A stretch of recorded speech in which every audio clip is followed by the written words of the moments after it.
On August 1st, 1944, the Warsaw Uprising began as the Polish resistance, led by the Home Army, Armia Krajowa, launched an operation to liberate Warsaw from German occupation. The uprising coincided with the Soviet Army's advance toward the Vistula River, as the Polish leadership sought to regain control of their capital and establish an independent government before Soviet forces could assert their influence. The insurgents, numbering about 40,000, were a mix of soldiers and civilians with limited training and resources. They faced a well-equipped German force of over 20,000 troops, supported by tanks, heavy artillery, and aircraft. Despite these odds, the Polish resistance quickly captured key areas in Warsaw, including the city center. Their goal was to hold these positions until reinforcements arrived, or until the Soviet army intervened. However, the lack of weapons and ammunition severely hindered the insurgents' ability to maintain control.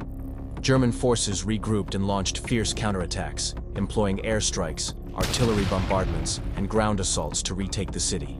The Germans also targeted civilians, carrying out mass executions and leveling entire districts to crush the resistance. Warsaw's population was caught in the crossfire, enduring brutal conditions, widespread destruction, and devastating casualties. The Soviet army, stationed just across the Vistula River, did not intervene in the uprising. This inaction left the Polish resistance isolated, as the Allies were unable to provide substantial support. Airdrop supplies from the Western Allies were insufficient, and many fell into German hands. The insurgents also faced critical shortages of food, medical supplies, and ammunition as the siege continued. By mid-September, the insurgents were losing ground. The German military systematically destroyed Warsaw, including cultural landmarks and infrastructure, as part of a punitive campaign. The city's population suffered greatly, with over 200,000 civilians killed during the two-month uprising.